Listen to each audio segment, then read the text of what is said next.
samantala sa kanilang kasabwat sa pagbulsa ng sako-sakong pera, pinagsamantalahan ang krisis ng pandemya, pinabayaan ang ating mga kababayan na magkasakit at mamatay.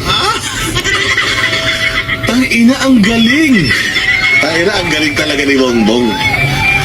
Isako-sakong pera daw ang ibinulsa. Nino! Tangina, Bongbong, bagyo lang, wala kang alam. Hindi mo alam kung paano susolusyonan yung baha at bagyo sa Pilipinas. Putang, kung ikaw ang presidente ng Pilipinas nung pandemic, sigurado ko patay na lahat ng Pilipino sa sobrang kabubuhan mo. Paalala ko lang ha, Bongbong ha, meron po tayong krisis noong pandemya. Dahil sa pandemya, nagsarado ang ekonomiya. Ano ang ginawa ni Pangulong Duterte? Binigyan niya ng ayuda yung mga hindi makapasok sa trabaho, yung mga nawalan ng trabaho, yung mga na-stuck sa bahay. Nagkaroon ng sandamukal na mga COVID facilities.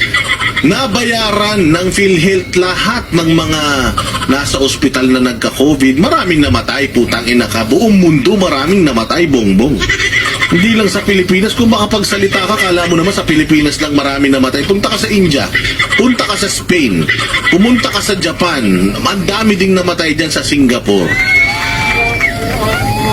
Pero saradong ekonomiya, tinan mo ha, sarado ang ekonomiya, walang perang pumapasok. Nakapagbigay ng ayuda si Presidente Duterte. Nangutang ba siya para sa ayuda? Hindi. Gumawa siya ng paraan, gumawa siya ng pagkakakitaan para magkaroon tayo ng supplies. Ano yon? Bakuna, libre nating nakukuha. Habang yung ibang mga bansa, katulad ng Amerika, nagsara, hindi lalabas ang bakuna, sa atin muna. Si Pangulong Duterte nakipagkaibigan sa mga bansa para makakuha ng bakuna, maiturok. Putangin na mo, pati ikaw nga, tinurukan eh. Pati nga mga pamilya mo, tinurukan libre. Makapagsalita ka.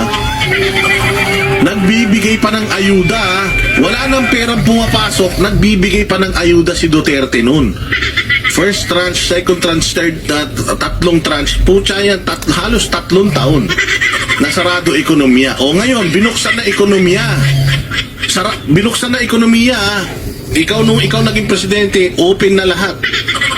Bukas na mga mall, bukas na mga opisina, balik na sa normal ang mga tao. Putya, yung ayuda, namimigay pa rin kayo? Namimigay pa rin kayo ng ayuda hanggang ngayon? Tapos na yung pandemya, namimigay pa kayo ng ayuda, mga kumag kayo?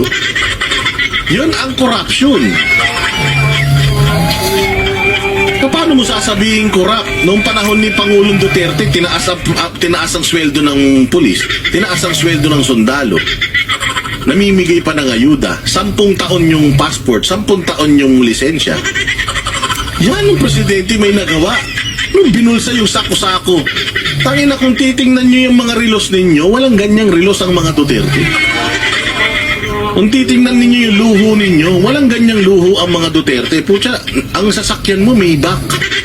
Si Duterte, ang sasakyan niya normal lang. Tingnan mo sasakyan ni Duterte ngayon, pick up na itim lang. Magaling magturo ang magnanakaw. O ganyan ang mga magnanakaw, magaling magturo ng mga ng iba para malihis sa kanila. Sabi nga kung sino yung unang nagsabi na mabaho, siya ang umutot.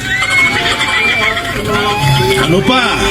Ano pa sasabihin? Puta, fake news, di ba?